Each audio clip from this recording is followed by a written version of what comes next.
Hello बच्चों, आप सभी का स्वागत है आपके अपने यूट्यूब चैनल कंपोस्टर पर। आई होप कि आप सभी अच्छे होंगे। तो आज की वीडियो में देखने वाले हैं हम क्लास 12 सब्जेक्ट समाजशास्त्र सोशियोलॉजी के उस क्वेश्चन पेपर को जो कि उत्तराखंड बोर्ड के द्वारा जारी कर दिया गया है। और इस क्वेश्चन पेपर से आपको ये क्लियर हो जाएगा कि इस बार आपका जो क्वेश्चन पेपर है सोशियोलॉजी का वो कैसा रहने वाला है। इस पेपर में से कितने क्वेश्चन आपके इंपॉर्टेंट रहेंगे, कौन कौन सा क्वेश्चन है कि आएगा ही आएगा। इसके अलावा हमने आप लोग के लिए कुछ इंपॉर्टेंट क्वेश्चन या फिर मोस्ट इंपॉर्टेंट क्वेश्चंस की पीडीएफ प्रिपेयर की है, जिसमें आपके very short question answers, long हो गया, एमसीक्यू टाइप क्वेश्चन आंसर सारे हमने कवर किए हैं। और ये दोनों सारी पीडीएफ आपको हिंदी मीडियम इंग्लिश मीडियम दोनों में देखने को मिल जाती है। तो जानेंगे इस पीडीएफ को आप कैसे ले सकते हैं। पहले देख लेते हैं क्वेश्चन पेपर जो कि उत्तराखंड बोर्ड के द्वारा जारी किया गया है। इसको आप सैंपल पेपर बोल सकते हैं कि एक आपको एक आइडिया लग जाता है कि कितने क्वेश्चन कितने कितने नंबर के पूछे जाने वाले हैं। तो 80 नंबर का आपका क्वेश्चन पेपर है, 3 घंटे आपको समय दिया जाएगा। टोटल क्वेश्चन आपके सामने कितने हैं, 29 दिए गए हैं। और जो क्वेश्चन हैं उनके जो मार्क्स हैं उनके मार्क्स आपको वहीं पर सामने देखने को मिल जाते हैं। प्लस कौन से क्वेश्चन का आंसर आपने कितने शब्दों में देना है वो यहाँ पर आप इसको वीडियो रोक करके पढ़ लेंगे। तो सीधे चलते हैं नंबर फर्स्ट, वैकल्पिक प्रश्नों से स्टार्ट करेंगे। अगर आपको इनके आंसर पता है तो आपने आंसर कमेंट बॉक्स में देने हैं। बाकी इन सभी एमसीक्यूज या फिर short, very short, long question, सारे इन सभी क्वेश्चंस के आंसर आपको हमारी पीडीएफ में भी देखने को मिल जाते हैं। का नंबर है आपके सामने, निम्नांकित में से कौन सी एक दशा भारत में जनसंख्या वृद्धि का कारण नहीं है। ऑप्शन आपके सामने दिए गए हैं, इनको आपने देख लेना है वीडियो रोक करके। का नंबर है ग्रामीण समुदाय में किन परंपराओं का महत्व अधिक होता है। 4 ऑप्शन, वृहत परंपराओं, धार्मिक, स्थानीय, वंश। तो जो भी ठीक लगता है आपने हमें कमेंट बॉक्स में बताना है। गा नंबर पर भारत में नातेदारी व्यवस्था के अध्ययन में प्रमुख योगदान किसने दिया।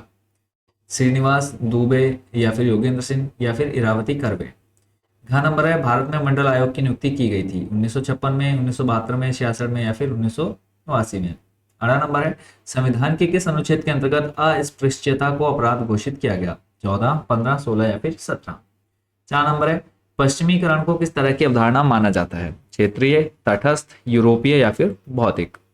6 नंबर है भारत में हरित क्रांति के फलस्वरूप किस खाद्यान्न के उत्पादन में सबसे अधिक वृद्धि हुई। धान, गेहूं, गन्ना, दालें।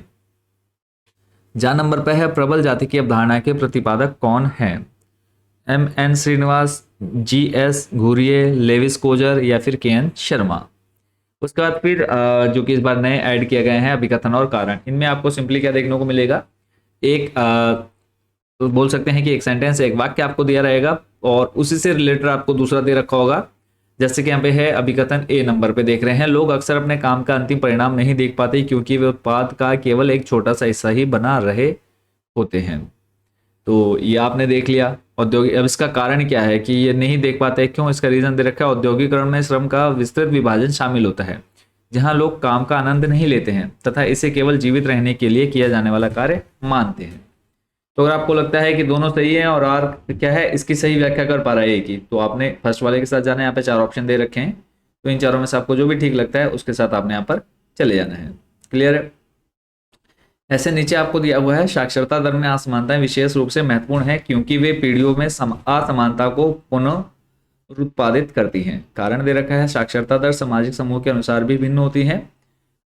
अनुसूचित जातियों और जनजातियों जैसे ऐतिहासिक रूप से वंचित समुदाय में साक्षरता दर कम होती है। तो सेम इन्हीं के लिए ऊपर आपको 4 ऑप्शन दिएंगे, तो जो भी आपको ठीक लगता है उसका आंसर आपने हमें कमेंट बॉक्स में देना है। चलते हैं नेक्स्ट हमारे अगले क्वेश्चन की तरफ, और वहां जाने से पहले देख लेते हैं कि जो बच्चे हमारी पीडीएफ को लेना चाहते हैं मोस्ट इंपॉर्टेंट क्वेश्चंस की, तो वो आप कैसे ले सकते हैं। ये एक पीडीएफ है, टोटल हमने आपके लिए 3 पीडीएफ प्रिपेयर की है। तो जो स्टेप है वो मैं आपको यहाँ पर शो कर देता हूँ। पहले तो इन तीनों पीडीएफ की आप कॉस्ट देख सकते हैं। सेम प्राइस आपको हिंदी मीडियम इंग्लिश मीडियम का देखने को मिलने वाला है। यही जैसे कि आप है डेफिनेट टाइप क्वेश्चन आंसर्स, तो ये जो है आपके एक नंबर के प्रश्न है। इसके अलावा आपके शॉर्ट एंड लॉन्ग क्वेश्चन हैं वो हमने एक ही पीडीएफ में कवर किए हैं। बाकी जो एमसीक्यू टाइप हैं वो हमने एक पीडीएफ में कवर किए हैं। टोटल 3 पीडीएफ है, कॉस्ट आपकी लगभग 60-70 के अराउंड जाती है। तो अब जो बच्चे इन पीडीएफ्स को हमारे व्हाट्सएप नंबर से लेना चाहते हैं, व्हाट्सएप से लेना चाहते हैं, तो ये नंबर आपके सामने है। इस नंबर पर सिंपली आपने अपने क्लास, सब्जेक्ट और मीडियम लिखना है। हम आपको क्यूआर कोड दे देंगे, उस पर आपने पेमेंट करनी है। पेमेंट होते ही आपको पीडीएफ व्हाट्सएप नंबर पर डायरेक्ट मिल जाएगी। अब जो बच्चे व्हाट्सएप पर ना लेकर के वेबसाइट से लेना चाहते हैं तो सिंपली गूगल में जाकर सर्च करना है आपने कंपोस्टर। सर्च करते आपके सामने कुछ ऐसा इंटरफेस आएगा, क्लिक करना है, आप हमारे वेबसाइट के होम पेज पर आ जाएंगे। थोड़ा सा नीचे आना है, टॉप 30 क्वेश्चन का ऑप्शन मिल जाता है, इस पर क्लिक करेंगे। नेक्स्ट पेज आपके सामने यहाँ पे सारे सब्जेक्ट की लिस्ट आपको देखने को मिल जाती है। क्लास सेलेक्ट करने के बाद सारे सब्जेक्ट की लिस्ट आ जाएगी और उसके बाद थोड़ा सा नीचे आना है, आपको ऑप्शन मिलता है समाजशास्त्र या फिर सोशियोलॉजी, जिस भी मीडियम से आपने उस पर क्लिक कर लेना है। क्लिक करने के बाद नेक्स्ट आप में आप फिर से देखेंगे आपके सामने ऑप्शन आता है हिंदी या फिर इंग्लिश मीडियम। तो आप जिस भी मीडियम से उस पर आप क्लिक करेंगे, आप नेक्स्ट पेज आपके सामने आपके अकॉर्डिंग ओपन हो जाएगा। अब आपको जो भी पीडीएफ लेनी होगी सिंपली आपने उस पर क्लिक कर लेना है और यहाँ पे प्रोसीड टू चेकआउट कर लेना है। जो जो पीडीएफ लेनी है उसको आपने पहले ऐड टू कार्ट कर लेना है। ऐड टू कार्ट करने के बाद यहाँ पे आपने अपनी डिटेल फिल कर देनी है। डिटेल फिल करने के बाद लास्ट टाइम पे आप टिक करके प्लेस ऑर्डर कर सकते हैं। तो यहाँ से आप डायरेक्ट पीडीएफ भी ले सकते हैं। पेमेंट होते ही डाउनलोड का ऑप्शन आपको उधर ही देखने को मिल जाता है। चलते हैं वापस हमारे सैंपल पेपर की तरफ। तो नेक्स्ट क्वेश्चन नंबर 2 जो कि सामने है आपके, जनसंख्या की दृष्टि से भारत का विश्व में कौन सा स्थान है? तो आई होप कि आपको सभी को पता होगा। 3rd नंबर है मिश्रित अर्थव्यवस्था से आप क्या समझते हैं? 4थे नंबर पर है भारत में राष्ट्रीय महिला आयोग का गठन कब किया गया था? क्वेश्चन नंबर 5 है भारतीय संविधान की प्रस्तावना में पंथ निरपेक्षीकरण किस संविधान संशोधन द्वारा जोड़ा गया? 6 नंबर है जमींदारी प्रथा का उन्मूलन कब किया गया? 7वां है मिश्रित अर्थव्यवस्था से आप क्या समझते हैं? 8वां है आज कौन सी दशाएं संयुक्त परिवार में परिवर्तन उत्पन्न कर रही हैं? 9 नंबर है जनजाति को आत्मनिर्भर समुदाय क्यों कहा जाता है? 10 है अन्यथा सक्षम शब्द का अभिप्राय क्या है? 11 नंबर है अन्य पिछड़े वर्गों को अवशिष्ट श्रेणी क्यों कहा जाता है? 12 है जाति और जातिवाद में क्या अंतर है? 13 नंबर है उपनिवेशवाद ने किस तरह समाज सुधार आंदोलन की प्रेरणा दी? 2 नंबर के और सारे इंपॉर्टेंट क्वेश्चन है। ऐसा एक भी क्वेश्चन आपको यहाँ पर देखने को नहीं मिलेगा जो फालतू आपको यहाँ पर दिया गया। तो सारे क्वेश्चन को आपने अच्छे से प्रिपेयर कर लेना है। नेक्स्ट है उसके बाद अगला जो क्वेश्चन है, संविदा खेती क्या है? 15 नंबर है उदारीकरण ने किस प्रकार भौतिकवाद में वृद्धि की है? 16 नंबर है मार्क्स और महात्मा गांधी दोनों मशीनीकरण को रोजगार के लिए खतरा क्यों मानते हैं? 17 नंबर है परिस्थितिकी क्या है?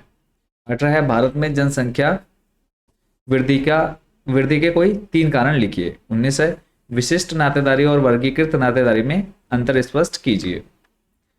अगला है अस्पृश्य जातियां किन्हें कहा जाता है? अथवा में क्वेश्चन दिया है आपको अनुसूचित जाति एवं जनजातियों की समस्याओं के समाधान हेतु सरकार द्वारा उठाए गए किन्हीं 3 प्रयासों का वर्णन कीजिए। 21 है पितृसत्ता किसे कहते हैं? भारत में पितृसत्ता की प्रमुख समस्याएं कौन सी हैं? 22 है भारतीय समाज पर औद्योगिकरण के प्रभाव स्पष्ट कीजिए। 23 नंबर पर है संस्कृतिकरण व असंस्कृतिकरण में क्या अंतर है? 24 है मशीनें किस प्रकार कामगारों के लिए समस्या पैदा करती है?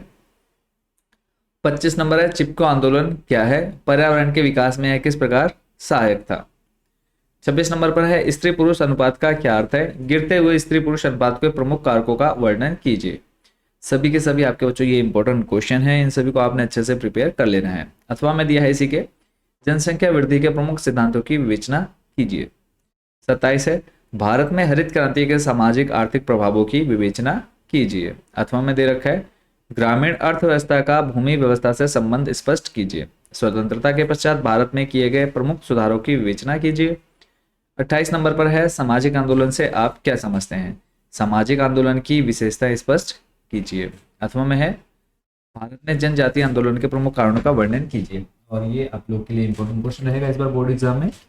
लास्ट क्वेश्चन है जिसमें आपको आप एक गद्यांश दे रखा है या फिर एक गद्यांश बोल सकते हैं, केस स्टडी।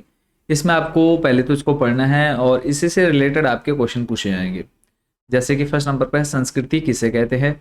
सांस्कृतिक समझ संस्कृति का संरक्षण किस प्रकार कर सकती है? फिर सांस्कृतिक जागरूकता का महत्व बताइए। तो केस स्टडी वाले क्वेश्चन आपने करने हैं क्योंकि 5 नंबर का बच्चों आपका केस स्टडी आना ही आना है, कंफर्म है। तो ये जितने क्वेश्चन आपने देखे इन सभी को अगर आप प्रिपेयर कर लेंगे तो आपको ज़्यादा मेहनत करने की जरूरत नहीं पड़ने वाली है। तो सभी को शुभकामनाएं हैं, बेस्ट विशेष है, अच्छे से तैयारी करते रहिए। बाकी कोई डाउट कोई क्वेश्चन रहेगा आपके मन में तो आप हमें कमेंट बॉक्स में पूछ लेंगे। और पीडीएफ कैसे लेनी है आई होप कि वो भी आप अच्छे से समझ गए होंगे। तो मिलते हैं नेक्स्ट वीडियो में अदर सब्जेक्ट के क्वेश्चन पेपर के साथ। Thank you so much watching for this video.